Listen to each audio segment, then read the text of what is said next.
years, I made every mistake in the book when it came to planting my garden. I'd order seeds on impulse, plant without a plan, and end up drowning in crops I couldn't sell, like over 1,000 pounds of tomatoes last year while my customers were begging me for lettuce. But after pivoting from farmers markets to strictly restaurant sales, I realized that proper planning isn't just important, it's essential. This year, I built my most detailed crop plan ever. I worked directly with my biggest client, mapped out my 2 farm properties, and created a step-by-step plan to maximize profits and eliminate waste. In this video, I'll show you exactly how I built my crop plan, from spreadsheets to seed ordering to color-coded planting schedules, so you can avoid my mistakes and set your farm, garden, or homestead up for success.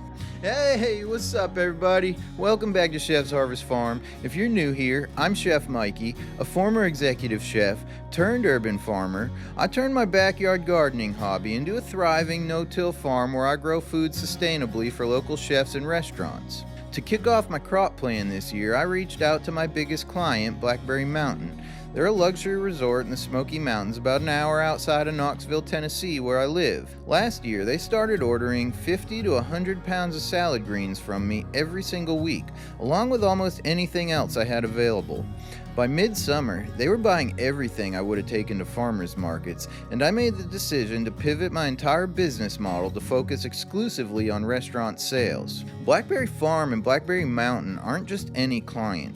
They're leaders in the culinary world, influencing chefs globally. Their guests pay $3,000 a night with a 3-night minimum, and their chefs have won numerous awards. What they want to buy often sets trends for my other clients, so I knew I needed to involve them in my planning process.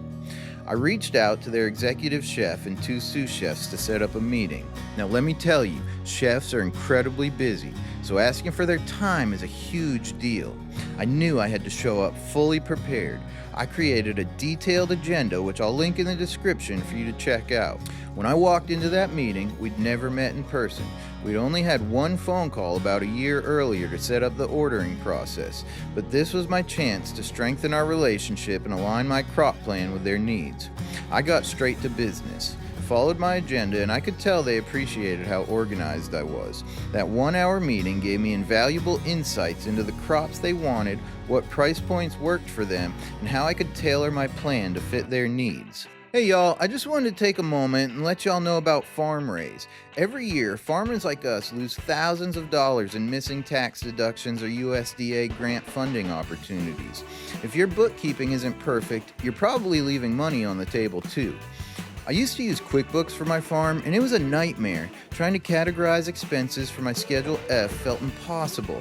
That's when I found FarmRaise.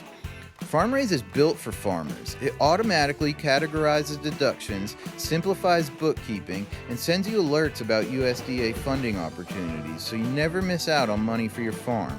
Right now, you can get 20% off with my discount code CHEFM20. Don't wait. Click the link in the description of this video, sign up today, and let FarmRaise help you save time, money, and stress during tax time. The next day, I took everything I learned and I got to work creating my crop plan. I started with a simple spreadsheet to guide the season. Now, your crop plan should be a guideline. It's not set in stone. Things like weather, client requests, or crop performance might force you to make adjustments mid-season, but having a plan makes it much easier to pivot while keeping my whole team on the same page. In my spreadsheet, I included all the basics: estimated weekly amounts, days to maturity, my seed inventory, whether the crop is direct seeded or transplanted, which farm property it will be planted on, where I ordered the seeds, and if you're interested, I'll link my spreadsheets in the description so you can check them out. Next, I worked on my planting schedule. I remembered a post by my mentor Daniel Mays, where he shared a color-coded crop plan. I scrolled through his Instagram, found it, and used it as inspiration to create my own. Using Freeform on my MacBook, I drew aerial maps of both farms, labeling all the high tunnels, numbering the beds, and mapping out every plot. I listed the planting plots and bed numbers down the left side of my spreadsheet, and I added the months of the year across the top.